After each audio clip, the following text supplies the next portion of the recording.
बिस्मिल्लाहिर्रहमानिर्रहीम। Student, most important topic है आज का properties of arithmetic mean. Arithmetic mean की हमने 4 प्रॉपर्टीज़ हैं जो कि डिस्कस करनी है। हमारे पास क्या होती है, the arithmetic mean has the following 4 properties. How many properties? 4 properties जो हैं हम उनको डिस्कस करेंगे और सॉल्व भी करेंगे विद। फर्स्ट हम जो प्रॉपर्टी है हम कहते हैं कि the arithmetic mean the sum of the deviation of the observation from their mean is equals to 0। बहुत इंपॉर्टेंट है sum of the deviation of the observation। हमारे पास क्या है? sum of the deviation, ये मैं आपको समझाती भी हूँ साथ साथ। sum of the deviation from their mean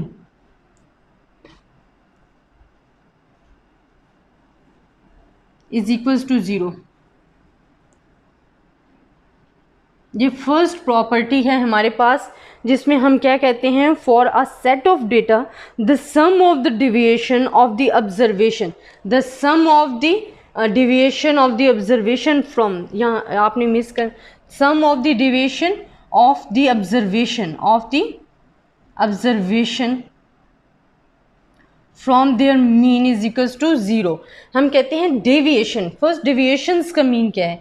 deviations होता है कि वो आपसे कितना दूर है। ऑब्जर्वेशंस जो हैं, आपके पास जो डेटा गिवन है, आपकी जो ऑब्जर्वेशन है वो आपके मीन से कितने दूर है, और अगर आप उसकी डेविएशन लेते हो, उसको माइनस करते हो, डिविएट करते हो, तो वो इक्वल टू 0 आती है। ठीक है, तो जो हमारे पास फर्स्ट प्रॉपर्टी वो कह रही हैं, हाँ, अगर मैं इसको मैथमेटिकली लिखूंगी तो मैं इसको कैसे लिखूंगी कि वो कहते हैं sum of the deviations from their observation. अब मैं इसी प्रॉपर्टी को मैथमेटिकली लिख रही हूँ। सम ऑफ द डेविएशन, मैंने सम ऑफ द डेविएशन लिखी, डेविएशन माइनस करना है मैंने, किसको माइनस करना है? ऑफ द ऑब्जर्वेशन, ऑब्जर्वेशन को from their mean, from their mean is equals to 0। First property मेरे पास क्या है? सम ऑफ द डेविएशंस, कि सम ऑफ द डेविएशन, मैंने सम करना है अपनी, डेविएशंस होता है माइनस करना, डिफरेंस उसमें कितना है, डिफरेंस माइनस को ही कहते हैं। Sum of the deviation of the observation, of the observation from their mean, of the observation from their mean is equals to 0। अब फर्स्ट हम इस प्रॉपर्टी को सॉल्व करेंगे तो वो कैसे कह रहे हैं कि जब आप अपनी ऑब्जर्वेशन को डेविएट करते हो फ्रॉम देयर मीन तो आपके पास जो वैल्यू है वो 0 आती है। अगर मैं इसको सॉल्व करती हूँ, सम जो सम है उसको इसके साथ भी मल्टीप्लाई कर देती हूँ और इसके साथ भी, लेकिन ये मेरे पास एक कांस्टेंट है। ठीक है, और कांस्टेंट के साथ क्या होता है, यहाँ तो मैं लिख देती हूँ सम ओवर एक्स। कांस्टेंट के साथ जो है आप हमेशा सम नहीं ले सकते हो, वो आपके पास नंबर ऑफ एन, मतलब नंबर ऑफ ऑब्जर्वेशन में चेंज हो जाता है। हमारे पास क्या होता है कि मैंने सम को इसके साथ भी मल्टीप्लाई कर दिया, आगे इसके साथ भी मल्टीप्लाई कर दिया, ये मेरे पास एक कांस्टेंट वैल्यू, और कांस्टेंट वैल्यू के साथ आप समेशन नहीं लगाते हो बल्कि ये चेंज हो जाता है by the number of observation n में। अब अगर मैं इसको ओपन कर दूँ, ये सम ओवर एफ है, एक्स है माइनस एन। अगर मीन का मैंने फार्मूला पढ़ा था कि मीन जो होता है वो sum over x divided by n होता है for the ungroup data. Group data के लिए तो खैर फ्रीक्वेंसी यूज़ होती है, तो हम इसको देखते हुए एक्स की जो वैल्यूज़ है उसको इस जगह पे कैलकुलेट कर देंगे, sum over x divided by n जो है हमारे पास वैल्यूज़ आ गई। अब स्टूडेंट मेरे पास ये देखिए मल्टीप्लाई में भी एन है ये, तो ये मेरे पास कटिंग हो सकती है, तो मेरे पास क्या आ जाएगा, sum over x minus sum over x. अगर मैं इसमें से माइनस कर दूंगी तो यकीनी बात है मेरे पास 0 आ जाएगा। तो जो आपके पास फर्स्ट प्रॉपर्टी थी, जो आप कह रहे थे कि sum of the deviation of the observation from their mean is equals to 0, तो ये यहाँ फुलफिल कर रही है। यहाँ मैंने आपको सिर्फ एक वर्डिंग में बताई है प्रॉपर्टी, लेकिन यहाँ मैथमेटिकली लिखकर आपको सॉल्व करके बताई है कि ये क्यों कह रहे हैं, हमने प्रूव किया उस चीज़ को। तो हम कहते हैं कि sum of the deviation, deviation means difference, minus करना from their observation, observation of the observation from their mean, of the observation from their mean.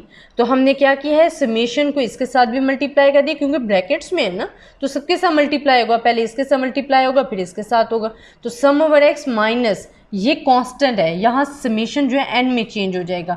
अगर मैं अपने एवरेज को ओपन करती हूँ, जो कि मैंने पढ़ी थी कल, मीन की प्रॉपर्टी, मीन का फार्मूला, उसको ओपन करती हूँ तो एन और एन तो कैंसिल हो जाते हैं, बाकी रहा ये तो ये ज़ीरो। तो जो हमारी प्रॉपर्टी है वो प्रूव कर रहे हैं हम कि ये क्या होती है, इक्वल्स टू ज़ीरो होती है। अब सेकेंड जो है वो मोस्ट इंपॉर्टेंट प्रॉपर्टी है, जिसको मैं आपको पहले लिख कर बताऊँगी वर्डिंग में, फिर उसी चीज़ को प्रूफ भी करूँगी। सेकेंड प्रॉपर्टी हम कहते हैं the sum of the square deviation of the x from their mean is a minimum. हम कहते हैं कि अगर हम square sum of the square deviation of the x, पहले तो हमने सिंपल पढ़ा, अब हम पढ़ेंगे sum of the deviation of x from, ये sum of the square deviation होगा, हाँ sum of the square, sorry sum of square बताती हूँ आपको, sum of the square deviation of x from their mean is minimum. Minimum student हमारे पास क्या होता है कि कम से कम होगा। मैंने कहा है कि अगर हम, अब काम तो हम वही कर रहे हैं कि ऑब्जर्वेशंस को डेविएट कर रहे हैं मीन के साथ, लेकिन हम उसका स्क्वायर ले रहे हैं। स्क्वायर मीन क्या है कि हम मैथमेटिकली स्टूडेंट हैं बीएससी के, तो ऑलरेडी स्क्वायर्स आपको पता होगा कि sum of the square deviation of x from their mean जो है वो हमारे पास मिनिमम आना चाहिए। अब वो कैसे आएगा, मैं अब इसको अगर मैथमेटिकली लिखती हूँ तो मैं ये कहती हूँ कि sum of the square deviation, अब ये स्क्वायर है इसका, sum of the squares deviation of the x from their mean is a minimum.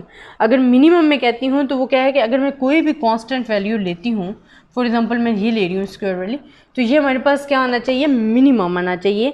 कि अगर, अगेन बता रही हूँ कि sum of the square deviation of the x from their mean, कि मैं अगर sum of the square deviations ले रही हूँ ऑब्जर्वेशन की मीन से, तो मेरे पास मिनिमम आना चाहिए। अब मैं इसको सॉल्व कैसे करती हूँ स्टूडेंट, मैं इसी प्रॉपर्टी को ले लेती हूँ, फिर मैं देखती हूँ कि ये मिनिमम आता है या नहीं आता। x माइनस ए स्क्वायर है हमारे पास। जब हम कोई भी प्रॉपर्टी सॉल्व करते हैं या मैथमेटिकली करते हैं, तो हम किसी चीज़ को जो ऐड कर रहे हैं उसको सब्ट्रैक्ट भी कर सकते हैं, अगर माइनस कर रहे हैं तो प्लस भी कर सकते हैं। मैं क्या करती हूँ कि मैं एवरेज जो है, क्योंकि मैंने ये प्रूव करना है ना, तो मैं यहाँ माइनस भी कर देती हूँ और प्लस भी कर देती हूँ। मैं एवरेज को माइनस भी कर रही हूँ, प्लस भी कर रही हूँ, और माइनस ए स्क्वायर डेविएशन है। अब स्टूडेंट इसमें मेरे पास क्या आ जाता है, देखें मैंने अगर माइनस भी किया प्लस भी किया, अगर मैं इन दोनों को कटिंग भी कर दूँ तो मेरे पास चीज़ वही रह जाती है। तो ये मैंने अपने जो बात की है उसको प्रूव करने के लिए मैं क्या कर रही हूँ, एवरेज को माइनस भी कर रही हूँ, प्लस भी कर रही हूँ। एक चीज़ मैंने प्रूव करनी है कि मैंने कहा है कि जो अर्थमेटिक मीन की सेकेंड प्रॉपर्टी है, तो वो सम ऑफ स्क्वायर डेविएशन है of the observation from their mean is minimum. अब स्टूडेंट मैं इसको बना लेती हूँ ए, और ये मेरे पास क्या है बी, दो ब्रैकेट्स बननी है। हमने एक फार्मूला पढ़ा था कि जो हमारे पास फार्मूला क्या होता है कि ए प्लस बी का होल स्क्वायर। आप मैथ के स्टूडेंट्स इजीली इसको अंडरस्टैंड कर सकते हैं।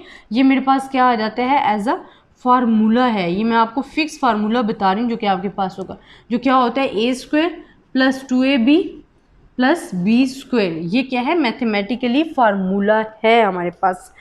तो स्टूडेंट मैं अब क्या करूँगी कि इसकी जगह मैं वो फार्मूला अप्लाई कर दूँगी। अब फार्मूला मेरे पास क्या आ जाएगा, ये मेरे पास ए स्क्वायर हो गया, ये प्लस बी स्क्वायर हो गया। अब मैं क्या करती हूँ फार्मूले के, ये ए हो गया, ये बी हो गया। अब मैं फार्मूले की तरह अप्लाई करती हूँ। ए में हमने क्या करना है, ये मैंने ए की वैल्यू लिख कर ए स्क्वायर कर दिया प्लस 2, ठीक है। अभी मैं सम को बाहर ही रहने देती हूँ। 2 ए हमारे पास क्या है एक्स बार, बी हमारे पास क्या है एक्स बार माइनस ए है, फिर हमारे पास क्या है बी स्क्वायर, हमारे पास क्या है एक्स बार माइनस ए होल स्क्वायर। और ये मैंने बड़ी ब्रैकेट लगा के सम को भी बाहर ही रखे, क्योंकि वो हमने सबके साथ मल्टीप्लाई करना है। अगेन बता रही हूँ स्टूडेंट यहाँ से कि जब हम मैथमेटिकली स्टूडेंट हैं, स्टैट्स के हैं, कि बीएससी की स्टैट पढ़ें, आपको ये पता होना चाहिए कि हम अपने फार्मूले को प्रूव करने के लिए ये x माइनस ए था, उसको उसमें से कुछ चीज़ माइनस और प्लस दोनों कर सकते हैं, चीज़ तो वही आएगी। आपने इसको फार्मूले को अप्लाई करना है, आप x बार को माइनस भी कर रहे हो प्लस भी कर रहे हो, अगर कटिंग करोगे तो वही चीज़ रह जाएगी। लेकिन इसके साथ हमारा एक फार्मूला बन जाता है, अगर मैथमेटिकली फार्मूला जाए तो a plus b whole square मेरे पास फार्मूला बनते हैं, a square plus 2ab plus b square. अब मैं इसको ए स्क्वायर कह देती हूँ, इसको ये ए वैल्यू है, ये बी है, ठीक है। अब मैं फार्मूले के तहत ही अप्लाई कर रही हूँ। ये देखें, ए स्क्वायर की जगह मैंने ए की वैल्यू लिख दी, फिर ए की जगह ए की वैल्यू लिखी, बी की जगह बी की वैल्यू लिख दी और बी की जगह अगेन बी की वैल्यू डाल दी है। अब स्टूडेंट मैंने क्या करना है कि समेशन भी साथ ओपन करती जाती हूँ। समेशन में ओपन करूँगी, या पहले समेशन से पहले मैं एक और स्टेप आपका लेती हूँ कि हम कहते हैं कि सम over x minus x bar plus 2 x minus, हाँ इधर ही। अच्छा स्टूडेंट, यहाँ मैं एक स्टेप इस वजह से ले रही हूँ कि ज़रा शॉर्ट हो जाएगा, हमारा जो क्वेश्चन है वो शॉर्ट हो जाना है। कि मैंने पिछली प्रॉपर्टी में कहा था कि sum of the observation from their mean is equal to 0। ये तो हमने प्रॉपर्टी प्रूफ की है कि ये हमारे पास किसकी इक्वल होती है, 0 की इक्वल होती है। लेकिन इस पे पहले हमने सम अप्लाई करना है, उसके बाद ही हम बताएंगे। अब सम अप्लाई करूँगी, मैं ख्याल में मैं ऊपर खुला करके लिख देती हूँ ताकि आप लोगों को समझ में आए। हाँ, अब इसी में स्टूडेंट में सम अप्लाई कर रही हूँ। सम अप्लाई करूँगी तो sum over x minus x bar whole square आ जाएगा, फिर प्लस 2 इसके साथ सम आ जाएगा, sum over x minus x bar and x bar minus a। Then again मेरे पास क्या आ जाएगा, plus sum over x bar minus a whole square. अब सम को मैंने ओपन कर दिया क्योंकि समेशन बाहर था, वो इसके साथ भी मल्टीप्लाई होगा, इसके साथ भी और इसके साथ भी। अब जो हमारे पास मेन हम बताना, सॉरी ये कांस्टेंट है हमारे पास, यहाँ सम नहीं, सम चेंज किस में हो जाएगा, एन में। जिस तरह मैंने आपको पहले बताया था कि पिछली प्रॉपर्टी में हमने एक्स बार के साथ हमने क्या किया था, एज अ कांस्टेंट हम ले रहे थे ना, कांस्टेंट ले रहे थे, तो उसके साथ हमने समेशन को एन में चेंज कर दिया था। तो वही काम आपने यही करना है। अब स्टूडेंट हमने पिछली प्रॉपर्टी में पढ़ा था कि sum of the observation from their mean, sum of the observation from their mean is equal to 0, कि ये तो हमारे पास 0 की इक्वल था, ये किसकी इक्वल था, 0 की इक्वल था। तो ये हमारे पास क्या आ जाएगा, x minus x bar whole square. ये 0 होगा तो इसका मतलब फुल वैल्यू 0 हो जाएगी, ये तो कैंसिल होगी, plus n x bar minus a का होल स्क्वायर। तो ये हमारे पास रह जाती है वैल्यू जो कि मिनिमम है दूसरी वैल्यूज़। तो जो हमारे पास वैल्यूज़ थी उसको हमने प्रूव कर दिया है कि sum of the square deviation of the x from their mean is the minimum. तो सेकंड प्रॉपर्टी हमारी जो है फुलफिल हो जाती है। ये थोड़ी सी कॉम्प्लिकेटेड हो जाती है जब आप इधर फार्मूला अप्लाई करने, लेकिन फार्मूले को अप्लाई करते हुए अगर आप करोगे तो ये आपके लिए मुश्किल नहीं होगी। अब थर्ड प्रॉपर्टी हमारे पास क्या है स्टूडेंट,